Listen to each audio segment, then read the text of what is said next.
The decision has shaken the world of immigration. U.S. President Donald Trump has just signed a proclamation that completely reshapes access to the famous H-1B visa, the most coveted by foreign workers seeking to establish themselves in the United States.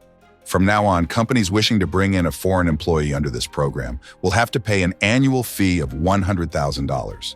For the White House, the justification is clear: ensure that only the most highly qualified professionals, truly irreplaceable by American workers, will be admitted. In other words, the administration wants to make access to this visa so expensive that only companies in desperate need of top-level talent will use it. But this announcement does not stop there. At the same time, Donald Trump unveiled a Gold Card visa program, a premium category where individuals will have to pay $1 million and companies $2 million to benefit from privileged access. According to the president, this new mechanism will generate billions of dollars for the American economy, money that will be used to reduce taxes and pay off part of the national debt. The consequences of such measures could be immense. The H-1B visa is particularly popular among Indian professionals, especially in the IT sector.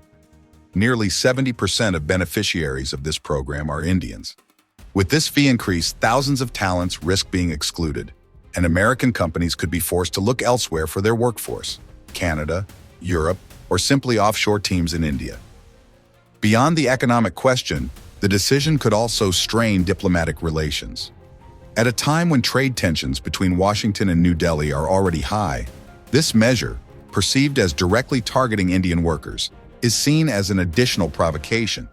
Experts also highlight another dimension: the legal one. Many lawyers emphasize that the proclamation was drafted hastily, with little legal justification. Several expect it to be challenged in court very quickly. According to them, this text could be suspended or even canceled before it has any real effect. However, for now, uncertainty reigns. Families are worried. Employees already on H-1B visas are wondering if they will be able to return to the United States after a trip abroad. And companies are scrambling to understand what this measure really means for their recruitment plans. For those directly concerned, some immediate advice is emerging. Avoid international travel if you are on an H-1B visa, wait before filing new petitions, and start exploring alternatives such as the O-1 visa. Because if the reform survives the courts, the H-1B could simply become inaccessible for the vast majority of skilled immigrants. This new episode shows once again how immigration has become one of the central battlegrounds of Donald Trump's presidency. Between the promise to protect American jobs and the reality of a globalized economy dependent on foreign talent, the debate is far from over.